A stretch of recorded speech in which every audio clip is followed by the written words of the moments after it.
Good morning, children. Children, on the second episode of this explanation of this chapter, unfortunately the audio quality was a little poor, so my voice was not very clear, so I am repeating that topic again. I am making another episode of that same topic explanation. So let us come on to here. Moreover, this topic, because it is containing and concerning three-dimensional figures, so unless and until we have a teaching aid to explain the directions to you, orientations to you, you won't be able to understand. So this time I have come up with a teaching aid also. Let us see first of all what was the topic. Magnetic field at a point on the axis of a current carrying coil. ये हमारे पास एक current carrying coil है, ये हमारे पास एक current carrying coil है और ये इसका सेंटर है। इस सेंटर से परपेंडिकुलर लाइन जो ड्रॉ करते हैं हम उसको एक्सिस बोलते हैं। इस एक्सिस पे हमने एक पॉइंट दे रखा है पी पॉइंट। इस P पॉइंट पे इस करंट कैरिंग कंडक्टर के कारण, सर्कुलर कंडक्टर के कारण मैग्नेटिक फील्ड, यहां मैग्नेटिक फील्ड कितना होगा, इसके कारण सर्कुलर कॉइल कैरिंग करंट के कारण मैग्नेटिक फील्ड कितना होगा, ये हमें निकालना है। इस टॉपिक में सबसे बड़ी प्रॉब्लम आती है थ्री डायमेंशनल कंसेप्ट को स्टडी करने की, समझने की। To make you the concept more clear, I have brought these two teaching aids. ये थोड़े बड़े हैं, आप लोग को हंसी आ सकती है। इस वाले फिगर को और इस वाले फिगर को यहां पे आप एनालाइज करें। ये वो करंट कैरिंग कॉइल है, इसमें करंट फ्लो कर रहा है, और इस करंट कैरिंग कॉइल का सेंटर यहां पे है। इस सेंटर से अगर एक लाइन ड्रॉ कर दी जाए अंदर की तरफ, तो वो लाइन ऐसे सीधी जाएगी और यहां पे टच करेगी। ये वाली एक्सिस है। इसे थोड़ी देर के लिए ये वाले फिगर को हम यहां प्लेस कर देते हैं। This is the current carrying coil and this is the centre of this circle. ये इस करंट कैरिंग कॉइल की, ये जो करंट कैरिंग कॉइल है इसकी ये एक्सिस है। इस एक्सिस पे ये पी पॉइंट ले रखा है हमें इस पी पॉइंट पर मैग्नेटिक फील्ड निकालना है। अभी तक का ये वाला जो फिगर है वो इससे मैच कर रहा है। हमने क्या किया, ये जो एक्सिस है हम डीएल एज्यूम करेंगे, छोटा सा डीएल। कहां एज्यूम कर रहे हैं, डीएल यहां एज्यूम कर रहे हैं, ये डीएल यहां एज्यूम कर रहे हैं। करंट इसमें ऐसे घूम रहा है, ऐसे डीएल यहां पे ले रखी है, इस जगह पे, इस तरफ। Current is moving in this direction. यहां पे डीएल है, डीएल करंट किस तरफ ले जा रहा है, उस तरफ। डीएल की तरफ हमें अंगूठा करना पड़ता है। आर वेक्टर कहां से कहां तक ड्रॉ करना पड़ता है, जहां आपने डीएल एज्यूम किया। डीएल इस तरफ करंट ले जा रही है, इस तरफ, तो डीएल का डायरेक्शन उस तरफ है। डीएल से पी पॉइंट तक, ये डीएल से ये वाले पी पॉइंट तक कौन सा वेक्टर ड्रॉ किया हमने, ये वाला वेक्टर, ये आर वेक्टर है। अब ध्यान देना, यहां मैग्नेटिक फील्ड का डायरेक्शन कैसा होगा, डीएल करंट किस तरफ ले जा रहा है, उस तरफ। ये वाला आर वेक्टर है, ये आर वेक्टर है, ये आर वेक्टर है, ये आर वेक्टर है, ये आर वेक्टर यहां है। मेरी हथेली किस तरफ हो गई है, उस तरफ। मेरी हथेली की तरफ अगर मैं परपेंडिकुलर ड्रॉ करने की कोशिश करूं, परपेंडिकुलर ये होगा। ये वाला आर वेक्टर है, दिस इज आर वेक्टर। ये एक्सिस है, ये आर वेक्टर है, ये एक्सिस है, ये आर वेक्टर है। पॉइंट हमने यहां ले रखा है, पी पॉइंट। ये इस मेरी हथेली पे ये जो डायरेक्शन है, ये परपेंडिकुलर है या नहीं, आप देखिए। ये अंगूठा क्या शो कर रहा है, यहां पे करंट का डायरेक्शन है। अब इस कंसेप्ट को दिमाग में रखिए, पहले मैं एक्सप्लेन करता हूं, फिर दोबारा बताऊंगा। हमने छोटा सा डीएल यहां एज्यूम किया। ये दिखाने को आपके लिए बहुत बड़ा हो रहा है, लेकिन इसे और छोटा कर लीजिए। ये डीएल है, दिस इज डीएल। यहां से जो हमारा इसको बोलते हैं करंट एलिमेंट। लेंथ में करंट का इंटू कर दो, करंट एलिमेंट बन जाएगा, ये वेक्टर बन जाएगा। इसमें यहां से ये पॉइंट है जहां मैग्नेटिक फील्ड निकालना है, ये हमने लाइन ड्रॉ कर दी। क्लियर है? अब ये वाली लाइन कौन सा वेक्टर है? आर वेक्टर है।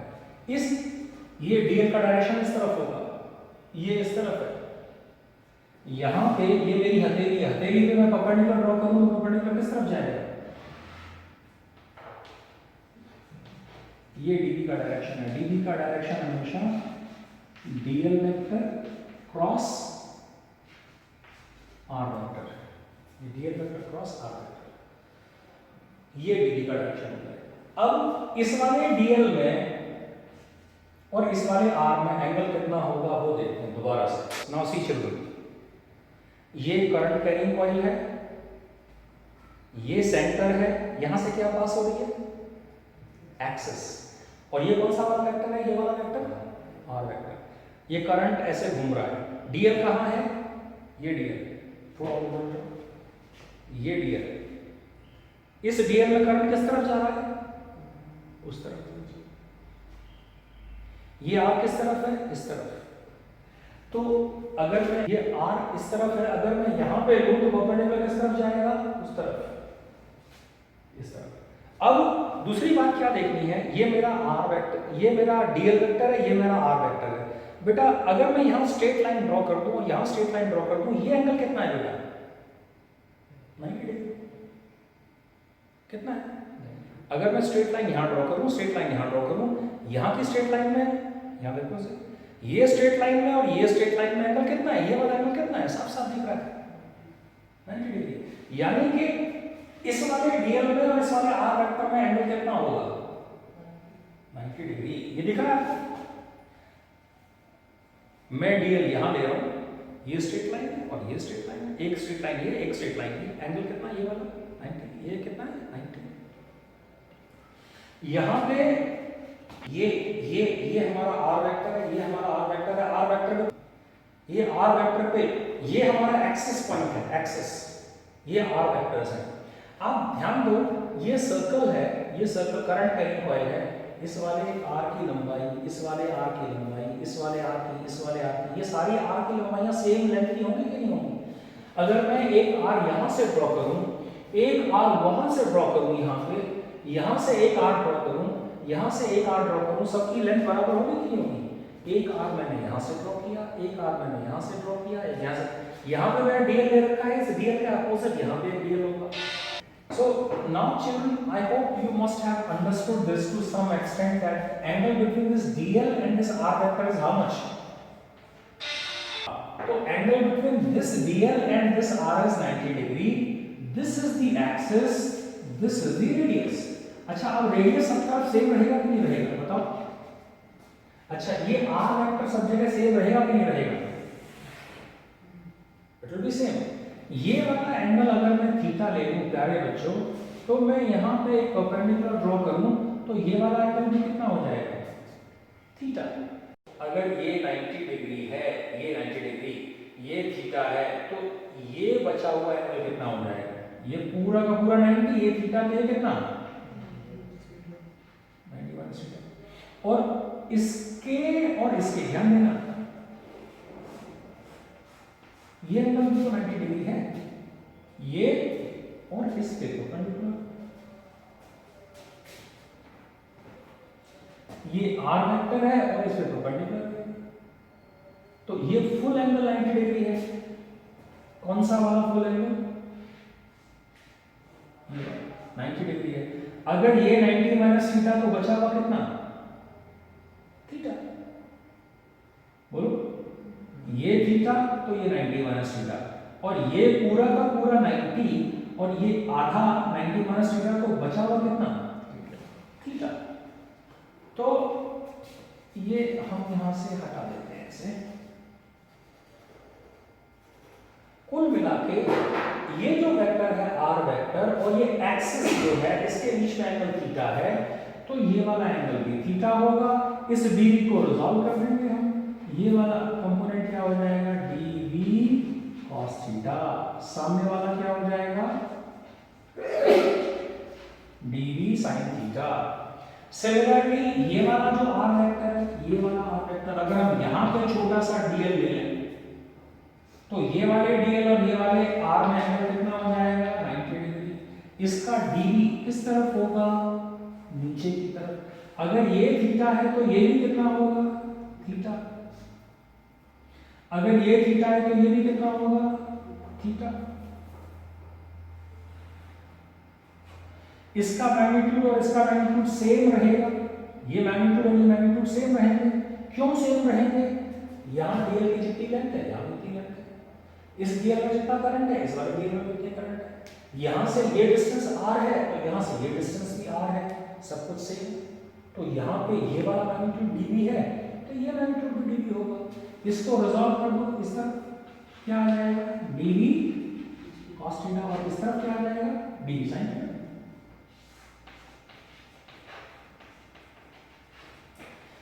अगर हम ये वाले dl और ये वाले dl को आपस में स्टडी करें तो इन दोनों dl's का dv cos theta opposite to each other है, इक्वल टू ईच अदर है, कैंसिल हो जाएंगे। dv sin theta add up हो जाएंगे।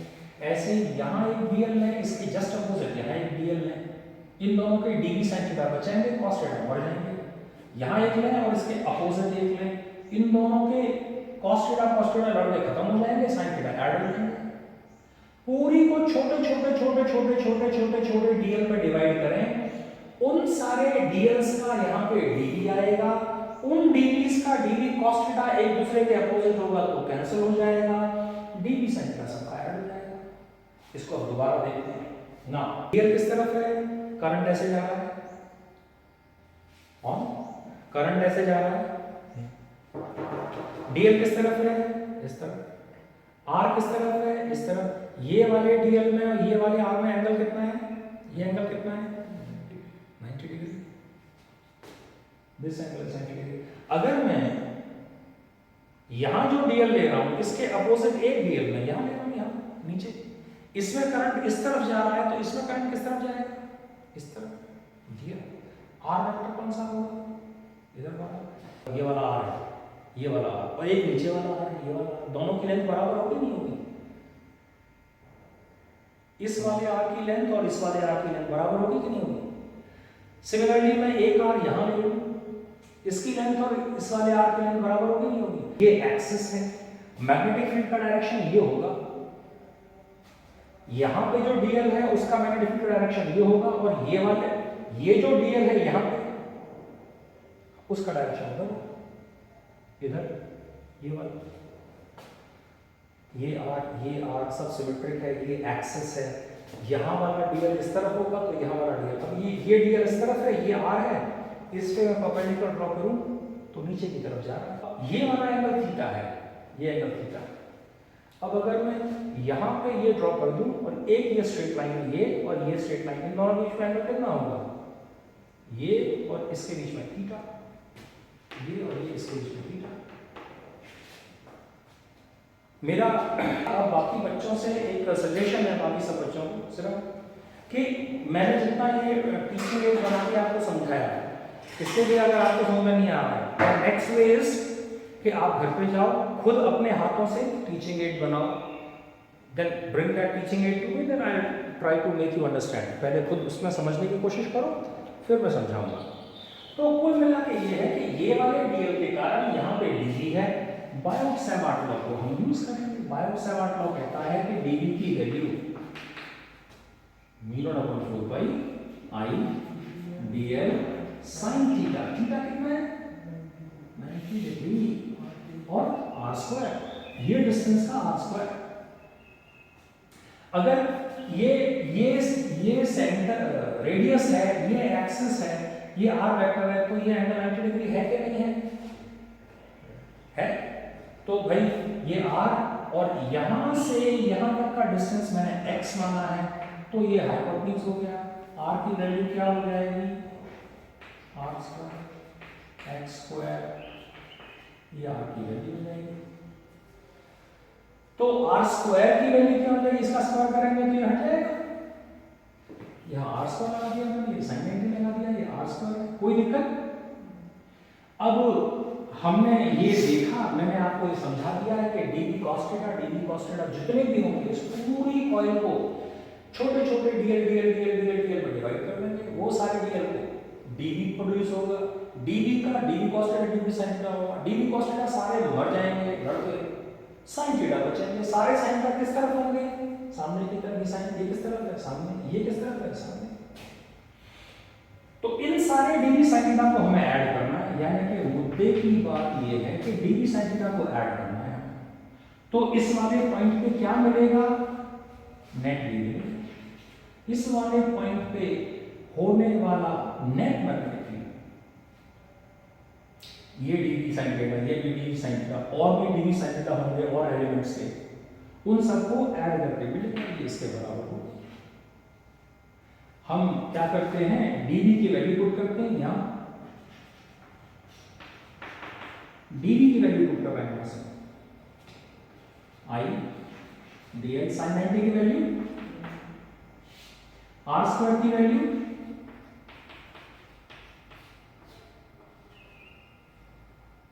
आर स्क्वायर की वैल्यू यहां से, ये वैल्यू किसकी हो गई? डीबी की। और sin थीटा यहां से लिखो, sin theta, sin theta is perpendicular upon hypotenuse. What is the perpendicular? What is the hypotenuse?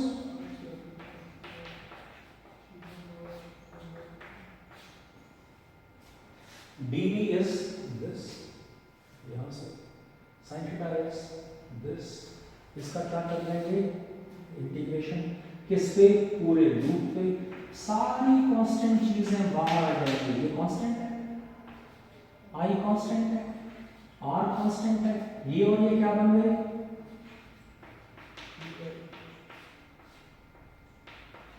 ये बन गए। इंटीग्रेशन के अंदर क्या बचा? डीएल। डीएल किसका हिस्सा है? उस सर्कल के सर्कमफ्रेंस का हिस्सा है। अगर सर्कमफ्रेंस को इंटीग्रेट करेंगे तो क्या बनेगा? पूरा पेरीमीटर बनेगा। Mu not upon 4 pi I R square x square 3/2 DL का integration circumference 2 pi are.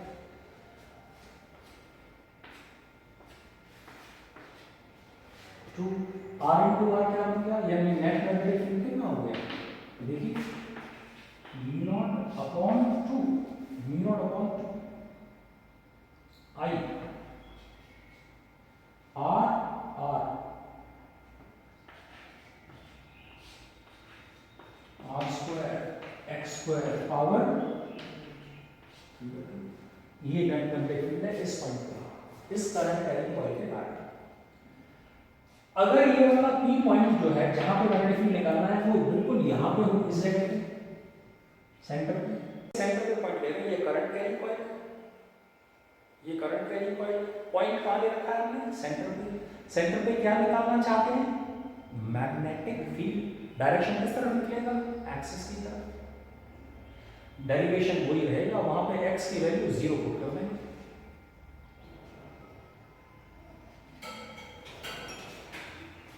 If that this P point is here at the center, ये कौन सा केस है? Special case.